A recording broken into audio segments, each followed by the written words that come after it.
Je suis super heureuse de mon stage et du coup super triste de partir. Et c'est dur de se dire qu'on est là tous les jours et puis que là c'est fini en fait. C'est vraiment une joie de venir travailler avec Geoffrey, Charlotte, Béranger, Antoine. Ils sont prêts à passer du temps à répéter et à nous apprendre et ça j'ai trouvé ça top. Cette expérience m'a encore fait grandir humainement donc...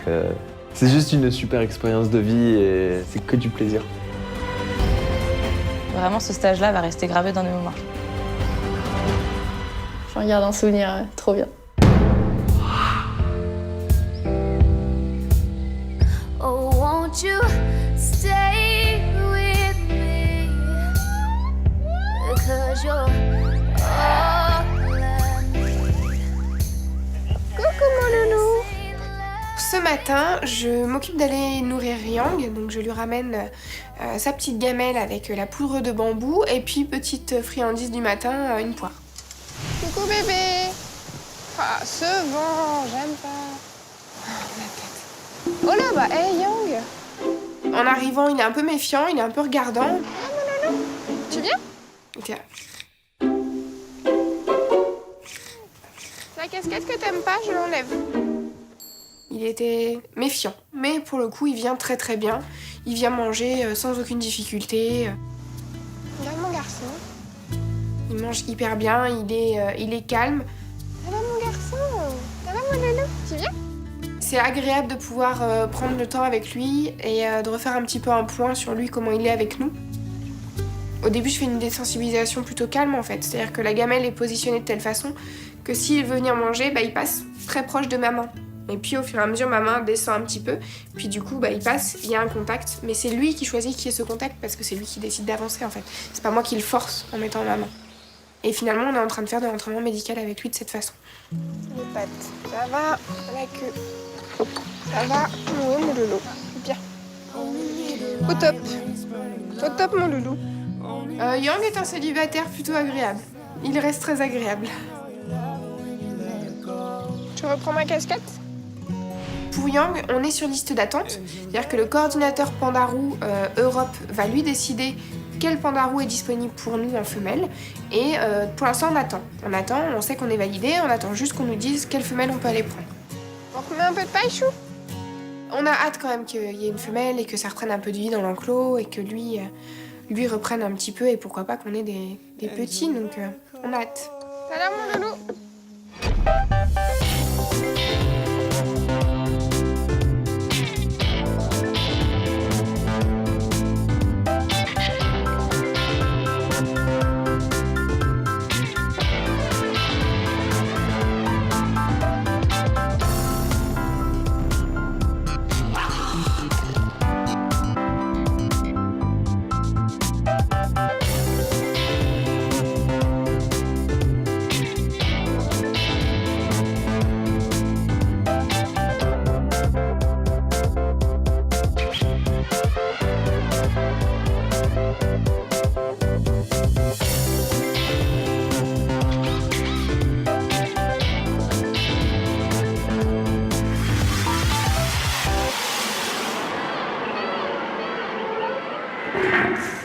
Recollection of the phoenix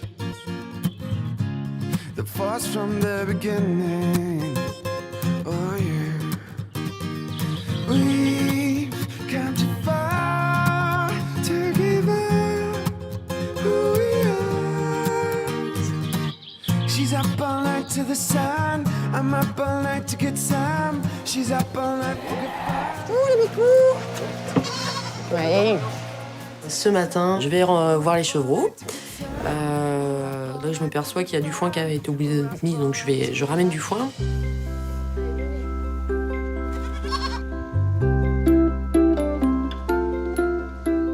Et bien mes chevreaux, ils grandissent. Ça va super vite, ouais. Depuis 15 jours, il y a biberonnage à la mini-ferme. Allez. Petit bébé. Cette saison, on a eu 11 chevreaux. Les deux premiers, leur maman s'en occupait pas et n'avait pas de lait, donc on les a élevés au biberon. Oh bah dis donc, ouais. Ça nous apporte beaucoup de joie, ces petits chevreaux, oui. C'est trop bien, c'est trop chouette, les chevreaux. Ça amène de la vie, tu vois. Ils font n'importe quoi, ils sautent partout. Les petits chevreaux, ils sont super mignons, et puis t'es là dès leur naissance, tu les vois grandir, et oui, tu t'attaches, ouais, c'est ça. Ouais, ça vient. Ils gèrent, t'inquiète pas. C'est instant fraîcheur, de la mini-ferme. Tu pourrais passer facilement 10 minutes à t'oublier, enfin, tu vois, les regarder faire leur bêtises. Ouais. Non, les gars, C'est toi déjà qui étais là l'autre jour, hein? Allez, c'est bon, on y va. Il y a quelques semaines, ils étaient tout petits et ils ont passé un stade, presque la moitié qui tête plus. Ils sont bien, ils ont bien grandi. Salut Cyril. Salut, ça va? Ouais. Comment va tout ce petit monde? Bah écoute, ma foi, super bien. D'accord. Je venais voir aussi pour La femelle plâtrée. petite femelle qui a son petit plâtre. Cyril me rejoint pour faire un petit check-up de notre fameuse petite chèvre et sa patte cassée. On m'a signalé en fait que pendant le week-end, le râtelier était tombé malencontreusement sur lui. Et donc depuis, il ne posait pas la patte. Tu peux le tenir? Donc j'examine doucement, évidemment, sa patte. Il a mal, c'est une certitude. Et puis en plus, lorsque je manipule un tout petit peu la patte, il y a des mouvements anormaux. Il y a des mouvements qui ne devraient pas normalement se produire si tout va bien. Et c'est des mouvements qui sont très évocateurs d'une fracture. Tu montes devant, tu le gardes sur les genoux. À tout à l'heure. Allez, bon courage. Cyril décide en fait de l'amener chez le vétérinaire. T'es sûr que c'est le bon, hein? Ouais. Sur place, donc, on lui fait un tranquillisant assez léger pour pouvoir faire une radio. Cette radio confirme l'hypothèse de fracture. Donc elle a une fracture au niveau des métatarses. C'est une partie du pied de l'animal qui est cassée net en fait. On va immobiliser son membre avec une sorte de gros pansement compressif pour pas que le membre bouge du tout et faciliter la cicatrisation. En fait, le problème avec si tu as une fracture sur un petit comme ça, c'est que tu peux pas immobiliser, si on met un plâtre par exemple, tu peux pas immobiliser trop longtemps parce que ça perturbe la croissance. Ah ouais, pas mal. Rose, hein, c'est une fille. Tu vas te la péter, hein. Ok, on va la remettre à l'intérieur du coup. Ouais. Hop. C'est sûr que ça a été un petit moment difficile, mais enfin, comme elle était en pleine croissance, ça allait se rétablir assez rapidement, donc c'est des choses qui arrivent. Ok. Ouais, bah, marche dessus sans problème, quoi. Ouais. Ok. Oh bah oui, ça va mieux. Plus de princesse parfaite. Je suis là comme je l'ai rêvé. Perdu dans l'hiver. Le froid est pour moi le prix de la liberté. Ce matin, je vais aux hippos pour faire un entraînement avec Masai, notre malipo. Allez, Boone!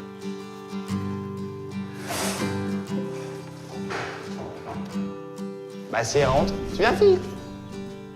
Allez. Déjà, il faut le rentrer sans nourriture parce que sinon il va pas travailler. Donc il n'est pas habitué. Donc c'est un peu plus long. Allez, on avance encore. Voilà. T'as vu la louche. Mais ça se passe bien. Il finit par rentrer. Et la séance d'entraînement, Masai. Allez, garçon. Target. On y va. Masai. c'est pas la meilleure que j'ai eue. Allez, approche. Non, comme. Qu'est-ce que tu fais? Tu te fous de moi. Il y avait quelques temps que je les avais pas travaillé. Allez. Masai, target. Non. Allez, target. On approche. Voilà. Encore. Super, ça, boy. Style. Tu restes. Et on reste. Allez, les yeux, on reste. Les oreilles. Dans l'ensemble, ça se passe bien quand même. Quand même, c'est pas compliqué, tu vois. Good job. Allez hop, on ressort maintenant. Pendant cette saison, on a eu le départ de notre petit hippo, Kinshasa, qui a quitté le zoo. Les deux hippos vont bien depuis le départ de leur fille, en fait. Eux ont repris leur petite vie tranquille, pas trop de bouleversements. Ce fut un gros événement.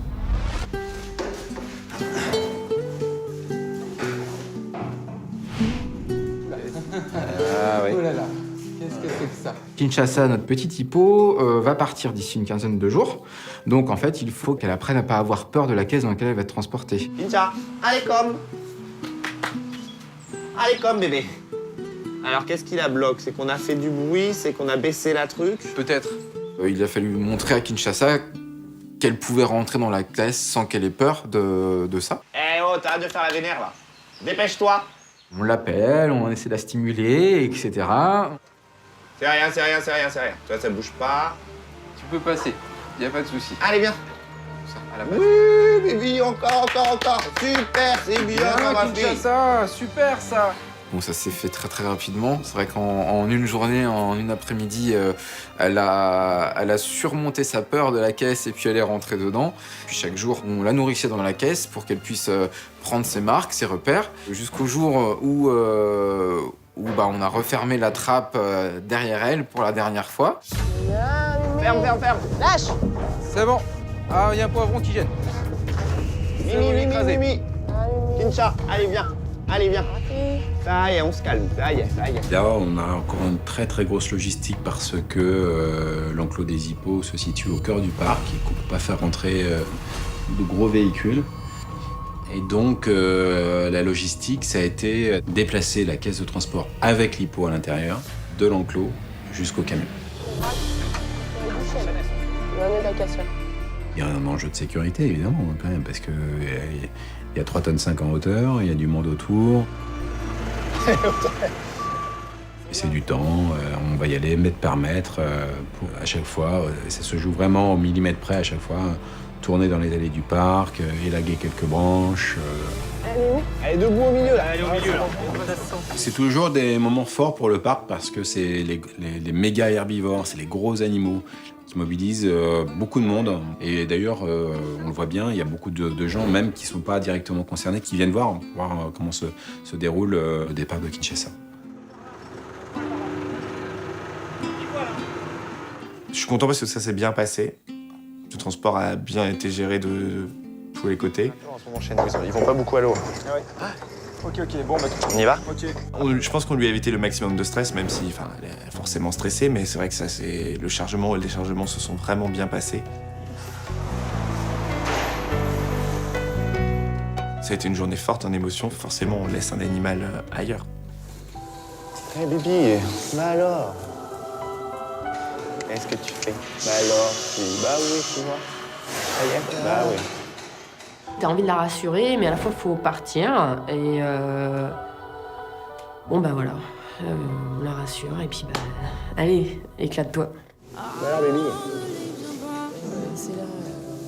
C'est un animal qu'on a vu naître, qu'on a vu grandir, qu'on a travaillé. Donc ouais, on a les boules, ouais. Salut bébé. De toute façon, on n'est pas loin, hein. C'est un problème.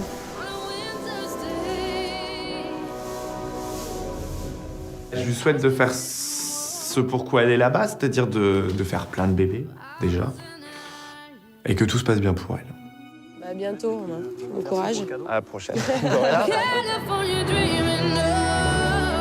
On a eu des nouvelles récemment où tout se passait bien, elle était en contact avec ses congénères, donc oui, tout va bien.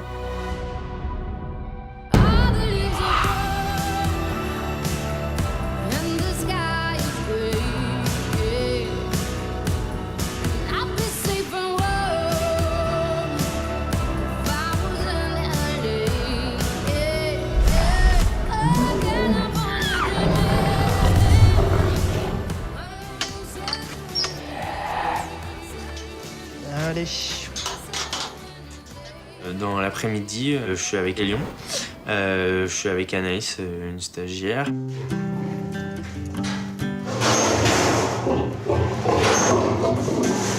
On commence par entrer Yabou, ensuite Nikita et les lionceaux.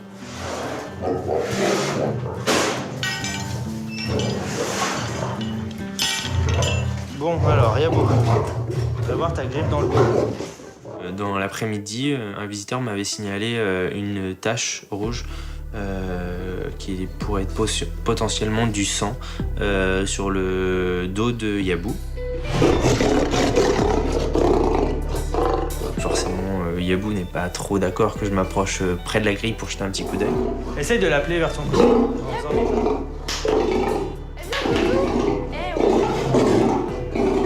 Je dis à Anaïs de se mettre dans un coin et moi dans l'autre. Et je demande à Anaïs de l'appeler de son côté pour que moi je puisse bien vérifier. Je pense qu'ils sont battus parce que même là, regarde. Tu vois, au niveau du dos, il a une plaie rouge. Je pensais juste érafler le long du sous-temps. Un coup de griffe. Ça saignait un petit peu, c'était un peu éraflé, mais rien de bien méchant. Je pense que juste, ils sont un peu battus, hein, forcément. Les petits veulent jouer, Yabou, ça doit le saouler un peu. C'est sans gravité, il n'y a rien de bien méchant. Voilà. L'un des événements marquants de cette saison, c'est l'intervention sur Yabou par rapport à cette fameuse griffe, en fait, qu'on a dû soigner. Geoffrey, tu me reçois ? Dis-moi, je vais avoir besoin d'un petit coup de main là, pour commencer à ramener le matériel vers les lions. Ouais, ça marche, ok. Aujourd'hui, c'est le jour J pour Yabou. C'est le jour de l'intervention pour aller tailler la griffe incarnée. Donc là, ça fait partie des choses où il faut intervenir assez rapidement. Un, parce qu'il y a une douleur. Et deux, parce que c'est aussi potentiellement une source d'infection. Tu fais super attention. C'est des matinées un peu spéciales parce que, un, d'abord, c'est un animal dangereux. Donc, il y a tout l'aspect sécurité qui rentre en ligne de compte. Deux, c'est un animal aussi qui est emblématique pour le parc. Donc, il y a peut-être une pression supplémentaire, qu'on le veuille ou non, de ce fait-là. Donc, la tactique, c'est d'arriver à un moment donné à pouvoir le flécher de profil.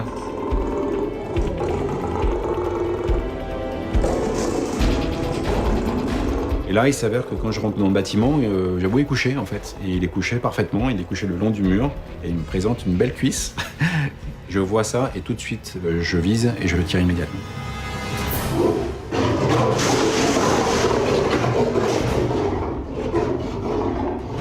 Je vois qu'il se rend même pas compte en fait. Je rentre avec Geoffrey, il nous voit arriver et puis boum, tout de suite, il se prend sa flèche. Je pense qu'il a pas compris. Ça fait partie des moments forts. Quand on est veto de zoo et qu'on intervient sur des super prédateurs en fait. Ça fait effectivement partie des moments forts. Ouais. Bon, c'est bon. J'ai pour habitude de toujours rentrer moi le premier quand on fait une anesthésie d'un fauve parce que c'est ma responsabilité effectivement de dire là c'est bon et donc j'estime que l'animal dort suffisamment pour qu'on puisse rentrer en toute sécurité donc je vais pas envoyer quelqu'un y aller à ma place. Il y a toujours un peu d'adrénaline. Bah oui, parce que voilà, là on va rentrer en contact direct. À partir du moment où Cyril a ouvert la porte et que là tu vois Yabou à tes pieds, tu te dis oh purée. C'est bien. Ouais. Faut être rapide parce qu'en général, je sais qu'on a à peu près 45 minutes, 1 heure avant de commencer à avoir des réflexes qui commencent à réapparaître. Tiens. C'est assez dur, ouais. Ouais, elle est vraiment costaud. Ouais, là, elle est très épaisse. Et je m'attendais pas à ce que ce soit si difficile. J'y arrive.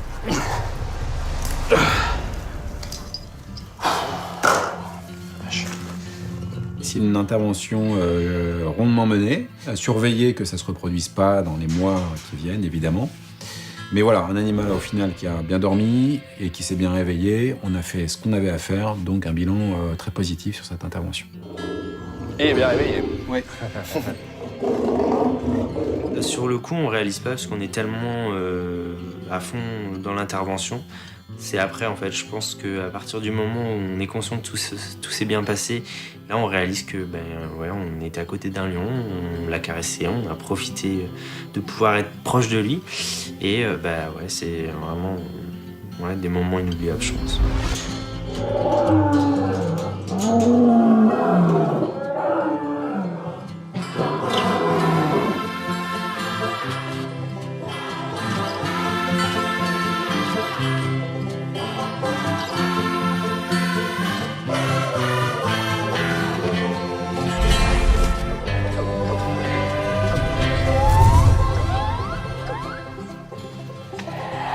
Bonjour. Coulez, loulou. Cet après-midi, en fait, je vais donner le goûter aux chimpanzés.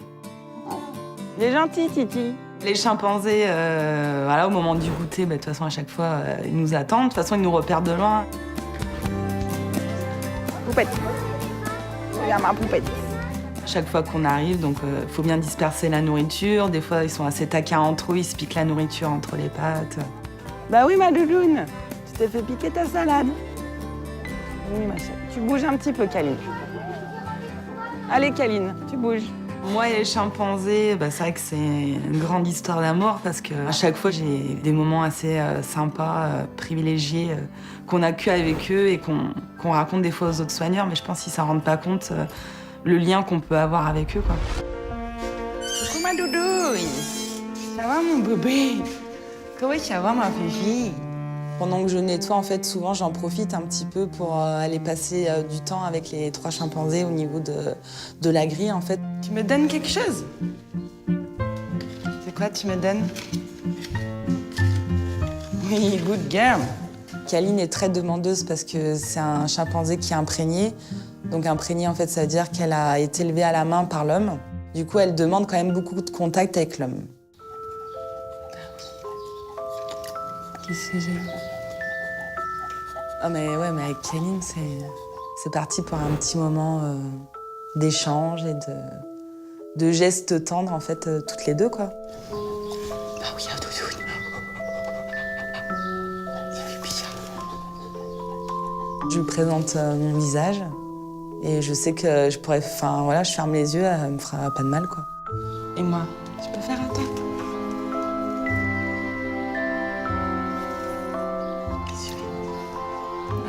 Ah oui, regarde ma boule d'oreille. Là. Elle est jolie? Elle est jolie, la boule d'oreille.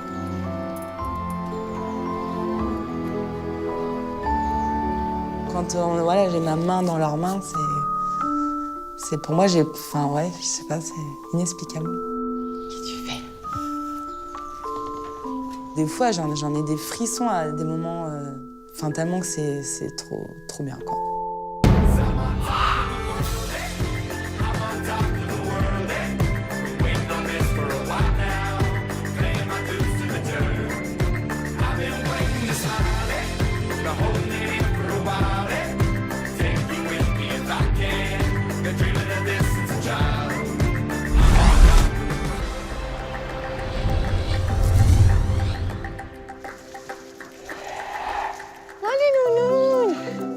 Ce soir, je vais rentrer les girafes.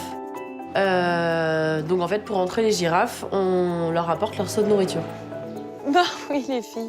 Cette saison, la nouveauté, pour moi, ça a été que j'ai été formée sur le secteur nourriture vivarium et sur le secteur fauve. Sur le secteur fauve, il y a les girafes. Cherchez l'erreur. Oh!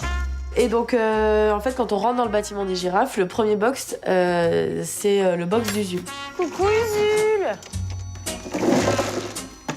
Alors en fait, Usul, c'est un mâle girafe qui arrive du Parc zoologique de Paris, qu'on est allé chercher au début de la saison 3 pour pouvoir faire des petits girafons avec nos femelles.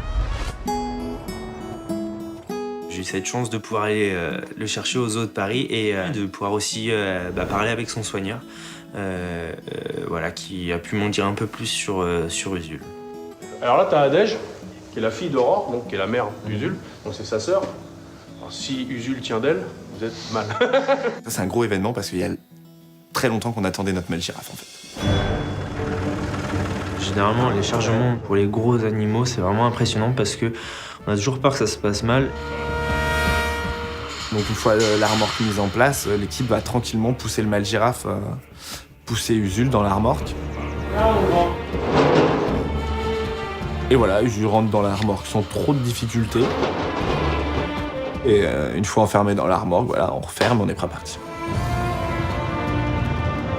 Quand on a un animal de 600 kg qui arrive sur le parc, qui fait 5 mètres de haut, etc., c'est une grosse logistique, évidemment. Ça fait partie des événements qu'on aime bien voir, parce que c'est un événement assez rare. C'est tellement impressionnant de voir cet animal arriver que, effectivement, beaucoup de monde arrive, notamment les gens des bureaux, les gens de l'accueil, aiment bien venir voir ce type d'événement. C'est vrai que notre bâtiment, depuis plusieurs années, de ne pas avoir de mal à l'intérieur, du coup, l'arrivée d'Usul, c'était très attendu. Et puis, on était trop contents qu'il arrive. Ah, voilà, super. C'est une vraie aventure de soigneur et c'est l'histoire d'Usul qui commence au zoo, donc c'est toujours, on s'en souviendra dans longtemps.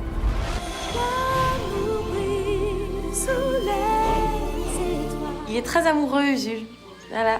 Il est très content d'être avec plein de filles. Donc, tant mieux pour nous. Voilà. On se dit que vu comment il y met du cœur, dans 1 an et demi, 2 ans, on aura peut-être un bébé girafon.